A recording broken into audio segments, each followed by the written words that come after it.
Hello সবাইকে, কেমন আছো তোমরা? আমি পিয়ালি, আমার চ্যানেলে তোমাদের জানাই ওয়েলকাম।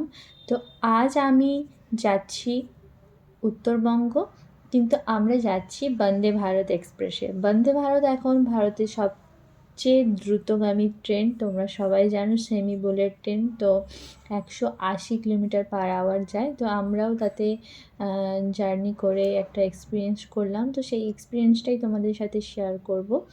তো আমরা হাওড়া থেকে এনজিপি বন্দে ভারত এক্সপ্রেসে গিয়েছিলাম। তো এই দেখছো আমরা হাওড়ায় পৌঁছে গিয়েছি সকাল সকাল। 5:55-তে ট্রেন ছিল আমাদের। তো এই ট্রেনের এতই পপুলারিটি, ট্রেন ঢোকার সঙ্গে সঙ্গে সবাই ফটো তোলার মানে কি ক্রেজ। তো আমরা ট্রেনে উঠেই গেলাম। তার আগে ট্রেনটা তোমাদের দেখিয়ে দিই। আমরা একদম ফার্স্ট বগিতেই ছিলাম, ফার্স্ট বগি না মানে এনজিপি যাওয়ার দিকে লাস্ট বগিতে ছিলাম। তো ট্রেনের ভেতরটা ঠিক এরকম টাইপের দেখতে, কিছুটা এরকম ফ্লাইট টাইপের, মানে এরোপ্লেনের ভেতরে যেমন হয় সেরকম টাইপের দেখতে। সিটগুলো এরকম ছিল। আচ্ছাটা ঠিক আছে, কিন্তু গন্ধটা সেই এক্সপ্রেসের ট্রেনের মতো মোচা পেছাপের গন্ধ। দিকেই আমার বরের তো কমপ্লেন শুরু, কিন্তু আমার কোনো কমপ্লেন ছিল না। আমার বেশ ভালোই লাগছিল। সব কিছু মানিয়ে নিয়ে চলতে হবে, কারণ এত পাবলিক, এত জন ওঠে, এত জন ইউজ করে, তার মধ্যেও এত সুন্দর মেনটেন রেখেছে, পরিষ্কার পরিচ্ছন্ন রেখেছে, এটাই বড় কথা। মেক ইন ইন্ডিয়া, এটাও একটা আমাদের কাছে গর্বের কথা। এখানে সামনে শুধু ফটো তোলার হুচুকটা খুব মানে ট্রেনটাই অনেক ফেমাস আর কি। তো এটা হচ্ছে যে ড্রাইভার রুম, মানে পাইলট রুম ছিল। তো এটা পেছন দিক ছিল, এখান থেকে চলবে না, এখান থেকে কন্ট্রোল হচ্ছিল। কিন্তু দেখতে খুব সুন্দর। আমাদেরকে ভেতরে তো পারমিশন ছিল না, থাকলে খুব ভালো হতো। তো আমরা সিটে বসে গিয়েছি। আমাদের ফার্স্ট 1-2 সিট ছিল। ওপরে এরকম লাইটিংও ব্যবস্থা আছে, যদি এক্সট্রা লাইট লাগে, কিন্তু তবুও মানে ট্রেনে সারাক্ষণই লাইট জ্বলতে থাকে। তার কারণ ট্রেন লাইটের এক্সট্রা কোনো প্রয়োজন নেই। এটা তো সেই ট্রেনও থাকে, শতাব্দী শতাব্দী তো থাকে, বা খাবার রাখার জন্য থাকে না? থাকে। এগুলো তো এমনি এক্সপ্রেস ট্রেনেও থাকে, চেয়ার কারে। নিচে এরকম চার্জিংয়ের ব্যবস্থা ছিল। এটা ছিল পুরো ট্রেনের ভিউটা। মিডিলে এরকম একটা সিট ছিল যেটা মুখোমুখি পড়বে। এখানটা পড়লে খুব মজা হতো, আমরা উনো টুনো খেলতে পারতাম, খুব মজা করতাম। তো আস্তে আস্তে এগিয়ে যাই।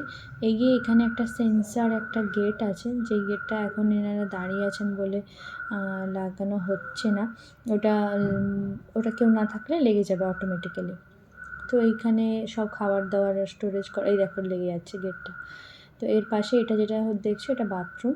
তো বাথরুমটা তোমাদের একটু পরেই দেখাবো। ট্রেনের বাথরুম এইটা দেখো, অটোমেটিক্যালি লেগে যাচ্ছে। ট্রেনের বাথরুম আমরা কীরকম এক্সপেক্ট করি, কিন্তু দেখো জেড স্প্রে একদম সুন্দর হয়ে যায় না, বন্ধ করতে হয়। এটা যখন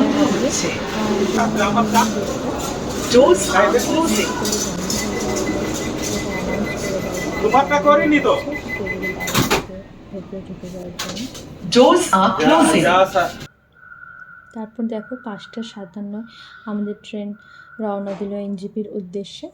তো সকাল তখনও পর্যন্ত হয়নি, তার মধ্যেই আমাদের জল চলে এলো। জলের সাথে পেপার, খবরের পেপার। কেউ বাংলা খবরের পেপার পড়তে চাইলে বাংলা নিতে পারো, ইংরেজি খবরের পেপার পড়তে চাইলে ইংরেজি নিতে পারো। তার সাথে এলো বিস্কিট আর চায়ের কিট। টিকিট দিয়েছে, একটু গরম জল দিয়ে গেছে। তো টিকিটে ছিল যেমন থাকে একটু মিল্ক পাউডার, চায়ের টি ব্যাগ, এইসব ছিল, বিস্কিট ছিল। তো আমরা চা খেতে খেতে ঢুকে গেলাম শক্তিগড়ে ঢুকে গেছি। আর এই ট্রেন মাত্র 2 কি 3টে স্টেশন স্টপেজ দেয়। মালদা টাউন দেয়, তারপরে কোথাও একটাই দেয় কোথাও, তারপরে এনজিপি। দেখো ব্রেড দিয়েছে, ব্রেকফাস্ট চলে এসছে তার মধ্যেই। আমাদের ব্রেড দিয়েছে, ব্রাউন ব্রেড, তার মধ্যে সস দিয়েছে, আবার টিকিট দিয়েছে। যতবার চা খেতে পারো, যারা চা লাভার আছে তাদের জন্য তো খুবই ভালো। স্যানিটাইজার দিয়েছিল, এটা বাটার ছিল, আর অ্যাপেল জুস, আর ছিল অমলেট। এটা একটু ওই আলু ভাজা টাইপের, আলু ভাজা ঠিক নয়, আলু সেদ্ধ, একটু গাজর সেদ্ধ, এরকম টাইপের, মানে সবই একটু হেলদি খাবার। সকাল সকাল তো হেলদি খাবার, মানে আমরা যারা আনহেলদি খাওয়ার অভ্যস্ত তারা একটু একদিন খেয়ে হেলদি হয়ে যাবে এরকম। ডিমটাও যেটা ছিল একদম অয়েল ফ্রি ছিল। তো আমরা এভাবে খেতে খেতে সূর্যোদয় দেখতে দেখতে খুব সুন্দর ভিউ, পুরো কাঁচ দিয়ে তো জানালা ঘেরা, তো পুরো সূর্যোদয় দেখতে দেখতে আমরা এগিয়ে যাচ্ছি। তারপরে আমাদের এসে গেল আবার একবার চা। তো আমরা আবার চা খেতে, কফি এসেছিলো, চা খেতে খেতে আমরা ফারাক্কায় ঢুকে গেলাম। ফারাক্কা ব্রিজের কাছে, এটা ফারাক্কা ব্রিজ নয়, এরপরে আসবে ফারাক্কা ব্রিজ। তো আমরা প্রায় মুর্শিদাবাদের মালদা এদিকে ঢুকেছি, এটা ফারাক্কা ব্রিজে চলে এসেছি। ফারাক্কা ব্রিজের ওপর দিয়ে যাচ্ছিলাম। তো এইভাবে এগিয়ে যেতে যেতে সর্ষে ক্ষেত, আর তারপরে আম গাছের বাগান, মুর্শিদাবাদ মালদা মানেই যেন আম গাছের বাগান, সর্ষে ক্ষেত, ট্রেন দিয়ে যতটা দেখা যায় সেটাই সুন্দর লাগছিল। এরপরে এই দেখো, একটা প্রবলেম হচ্ছে আমাদের ফার্স্ট সিট ছিল, তাই এই যে সেন্সার দরজাটা বারবার খোলা, মানে খুলছিল বন্ধ হচ্ছিল, কেউ এলেই খুলছে আবার বন্ধ হয়েছে, তো এই যে আওয়াজটা একটু ডিস্টার্বিং। তবে সেটা অতটাও কিছু নয়, যারা একটু ঘুম পাচ্ছে তাদের জন্য একটু ডিস্টার্বিং, আমার বড়ের জন্য ডিস্টার্ব হচ্ছিলো, আমার কিছু মনে হচ্ছিলো না। এটা মেন দরজাটা, এটা মালদা টাউনে মনে হচ্ছে এটা ঢুকছিল, তো মেন দরজাটা আবার স্টেশনে বন্ধ হয়ে গেল। তো তারপর আবার দেখো জোয়ার বাজরার ক্ষেতে আমরা পৌঁছে গিয়েছি। জোয়ার বাজরা চাষ হচ্ছে, কত ধরনের চাষ আমরা দেখতে দেখতে পরিবর্তন, মানে একদম দক্ষিণ থেকে উত্তরে যাওয়ার যে পরিবর্তন সেটা দেখতে দেখতে আমরা যাচ্ছি।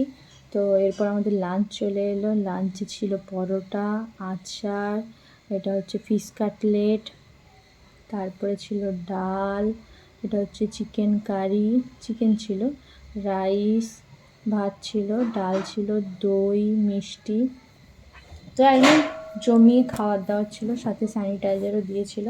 ওরও সেম ছিল। আমরা যেহেতু ভেজ থালি নিইনি, আমরা চিকেনই নিয়েছি, চিকেন না সরি নন ভেজ নিয়েছিলাম। তো ভেজ নিলে পনির টনির কিছু দেয়, আমরা তো ভেজ পনিরও তো পছন্দ করি না, তাই ভেজ নন ভেজই নিয়েছিলাম।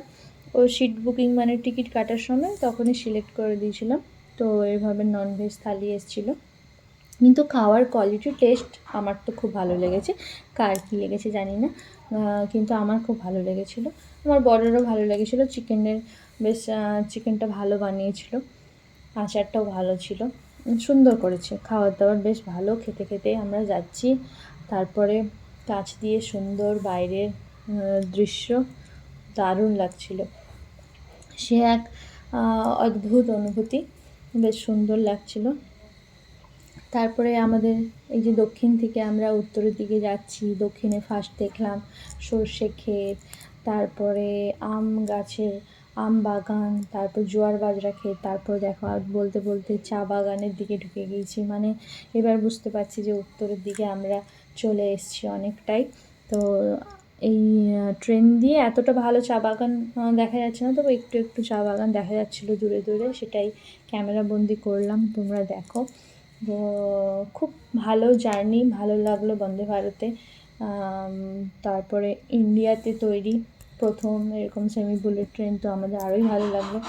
দেখতে দেখতে আমরা তিস্তা নদী পার করছি, পার করে আমরা ঢুকে গেলাম এনজিপিতে, নামার সময় হয়ে গেল আমাদের। এবার আমাদের উত্তরবঙ্গের সফর শুরু হবে, আর বন্দে ভারতের সফর শেষ। তোমাদের ভালো লাগলে লাইক শেয়ার কমেন্ট করো, কেমন লাগলো জানিও, আর তোমরাও এক্সপিরিয়েন্স করার জন্য বন্দে ভারতে চড়তে পারো, বা আমার ভিডিও দেখে একটু এক্সপিরিয়েন্স করে নাও। সবাই ভালো থেকো তোমরা, টাটা।